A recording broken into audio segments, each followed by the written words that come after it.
Aber heutzutage wissen sie, dass ich nicht so ganz richtig gefährliche Sachen mache.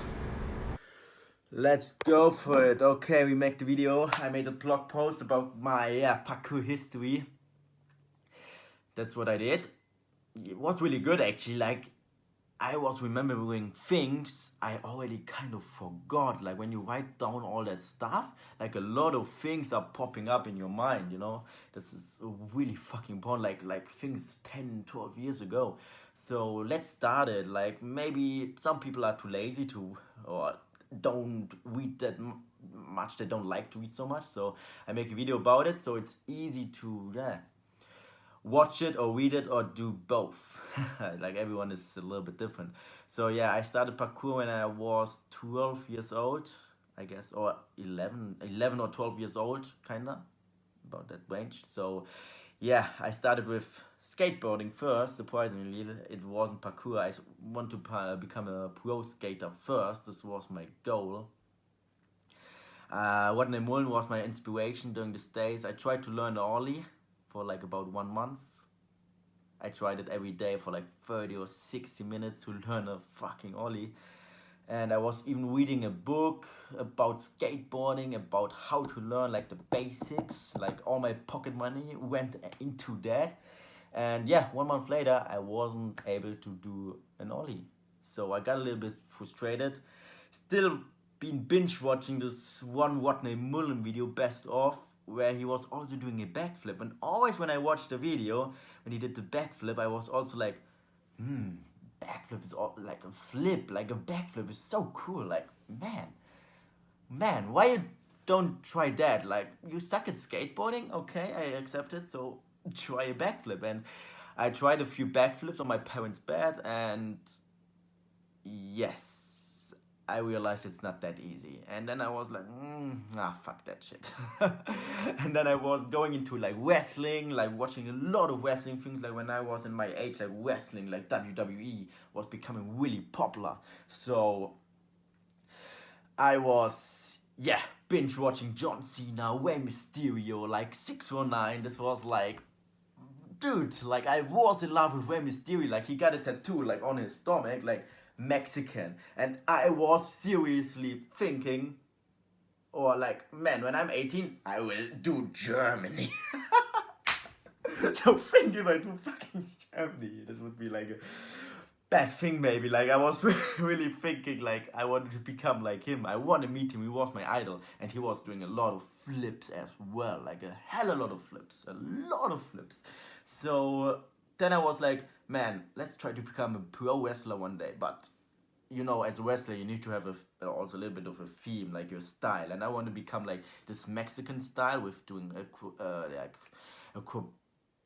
gymnastics, flips, tricks, all that stuff. So, man, you need to learn a fucking backflip. You need to learn a fucking backflip. So do it, man. Let's do it. So I was seriously practicing backflip every day for like 30 minutes to 1 hour on my parents' bed. They got fucking annoyed about it. Like, man, stop it. The bed is going to break. You are not a circus artist. You don't gonna learn it. It's too hard. Blah, blah, blah. I got a little bit frustrated, but a little bit more practice. I was always landing here on my head, then the next time more here, and one time even here. I got a lot of headache and pain on my neck, but it was getting better. And yeah, but at one point I was like, oh, maybe I watch a YouTube tutorial about backflip. And then I was watching a backflip tutorial, like you should learn first a back handspring. Use your hands instead of your head. And then I was doing this, I was learning the back handspring, and dude, after a few tries, I was able to do back handspring, and I was like, fucking hell, I'm fucking happy right now. Like, sick, I can do a back handspring. And then the fear was going more away about the backflip and everything. And then I was like, landing on my knees, landing on like my hands and feet at the same time. And then after a while, I was landing a fucking backflip. I was like the happiest kid on earth. I was running out of my parents' bedroom and saying, Mom, Dad, I can do a backflip. I show you, watch. And yeah, but no, before the backflip, I was learning first the front flip, because they said, nah, the story was a little bit wrong right now, because I said, nah, you're not allowed anymore to learn backflips. Then I was learning the front flip on a playground. And was actually like being able to do front flip before a backflip, and then after a while I still wanted to learn the backflip, and because I wasn't able to train on my parents' bed anymore, I was go to like a big waste place and picked up a used mattress and practicing in the garden all the time there. Then I learned it there, so yeah, it was a pretty amazing thing. And then did it on queers. I was like, fuck, that's scary. And afterwards I was like, nice, you got it, man. And then wall flip, all that stuff. So, and I was training alone all the time.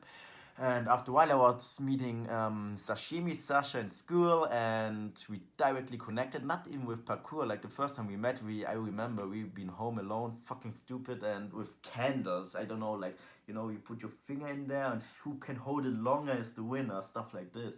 We did before, and then I told him like I can also do backflip, and he didn't believe it. Like never ever, he didn't believe it. I showed him the backflip, and he was like, dude, sick, I want to learn it as well. And then he became my parkour partner and everything. And from this point on, let's see if the camera's still recording.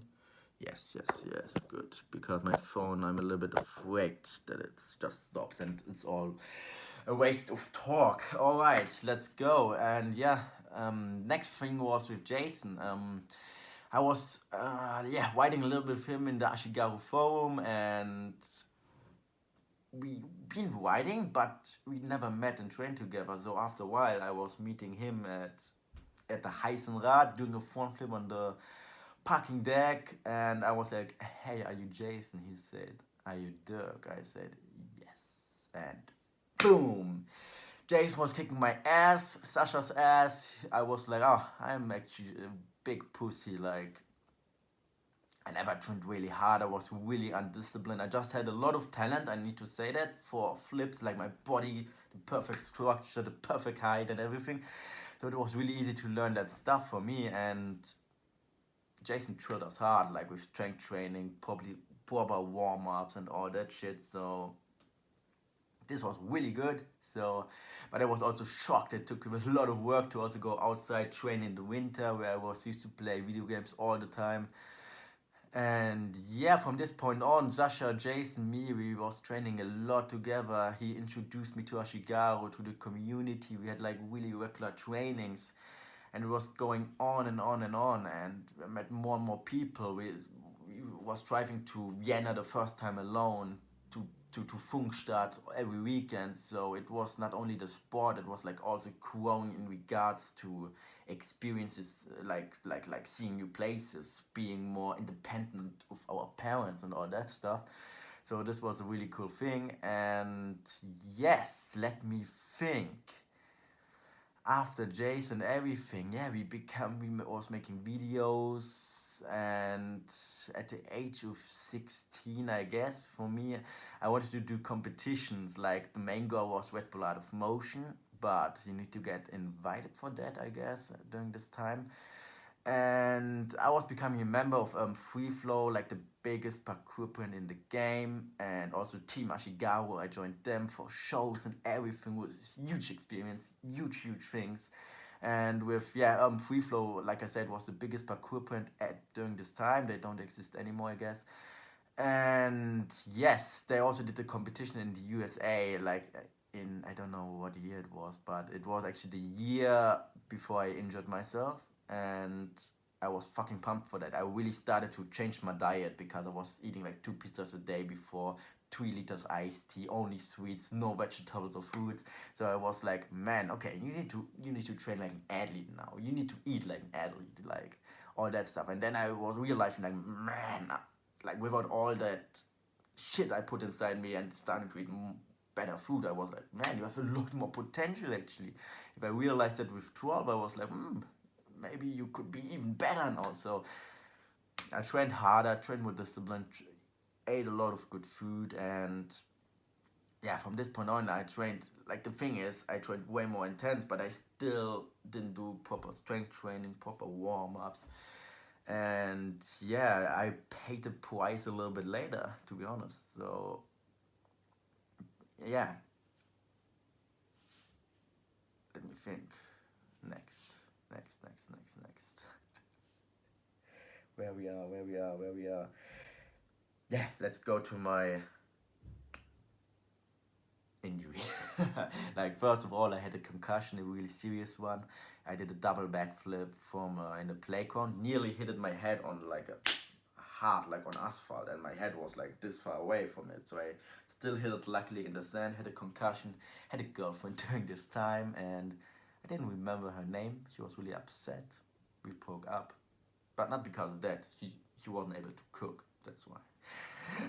And yeah, I think a few months later, I was training also way more parkour, not only flips. Like, I did a lot of kongs, crazy big kongs, and one day I was slipping away on the grass, and I was flying down like head first, like 2 or 3 meters, and I was really lucky that I'm still alive. So I only broke my wrist, as you can see. I still have the scars and everything.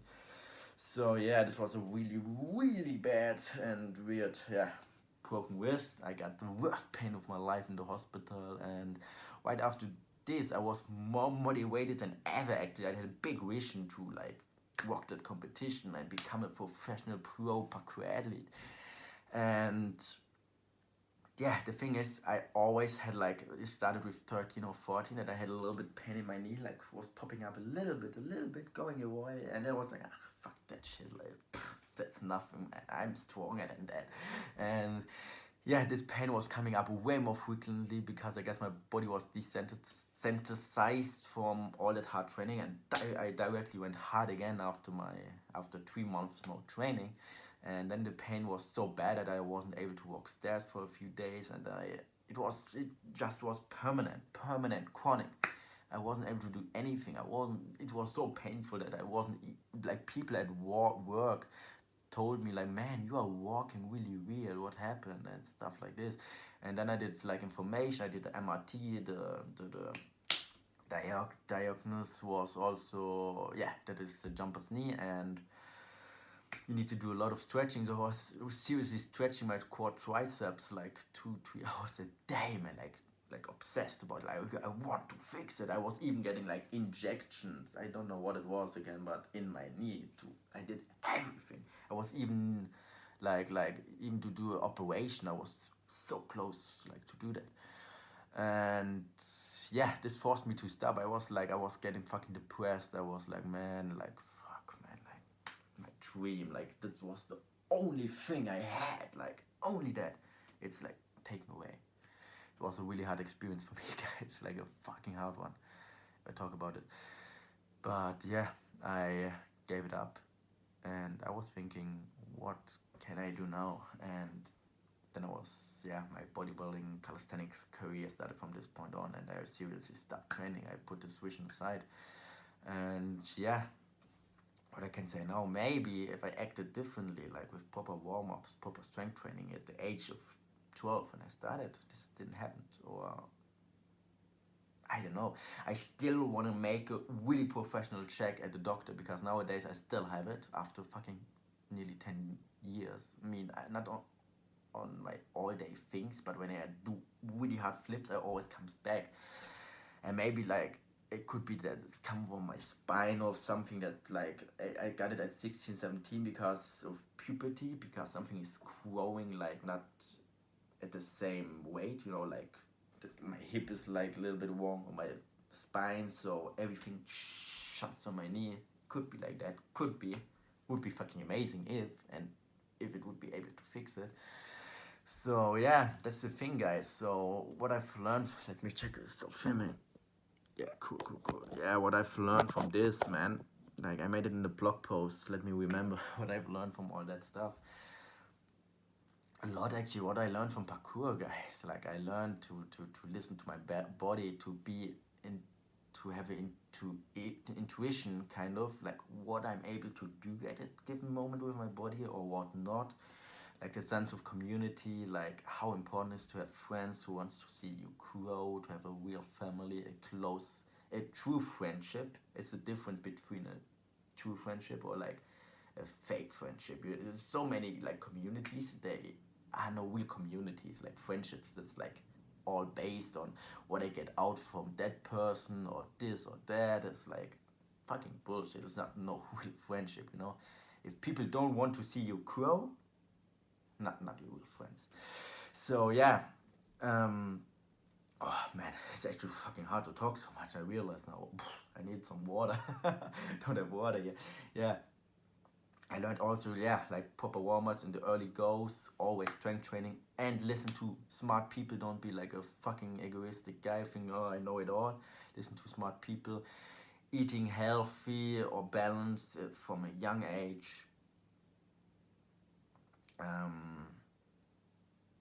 Man, like when you talk so much, like it's not popping all in my head, it's actually really hard what to talk about, what to say now, but about what I have learned. Yeah, a lot of more things. Like if you check out the blog post, you can read it all. I also learned that you don't get girls with backflips, right? Girls want more than only backflips. That's really important. And yeah, if you set your mind to achieve a goal, like when you have something really deep in your mind, if you are like confident about it, work every day on it, have a clear vision, and if you're consistent, you will achieve it. That's the thing. If you are consistent, do baby steps every day for 1 or 2 years, you can achieve so much. That's the thing, and it's not a problem to be unconventional, guys. Like if so many people been laughing at me that I'm doing parkour, like, what are you, a fucking weirdo? Let's play some soccer. Why are you doing parkour? Even nowadays, like, man, do what you love. Be true to yourself, be authentic, do your thing, do what you love, and don't watch, like, don't care what those other people are thinking. Like, everyone has his own reality, kind of. Like, what's weird for them is weird for us. Remember? That's the thing. So, yeah, like, it teaches me a lot of discipline. It teaches me a lot of stuff, guys. A lot of stuff. Yeah. I ended now the video, so I talked a lot. So if you have more detail about everything, check out my blog post, and I see you in the next video. Let's see. I don't think it will be another story. Like, probably, not probably, 100% I will do my bodybuilding fitness story. It was a big chapter of my life, a really big one. Will be coming in the future, but I also want to do like some insights, some how to just some stuff I want to talk about. See you in the next video.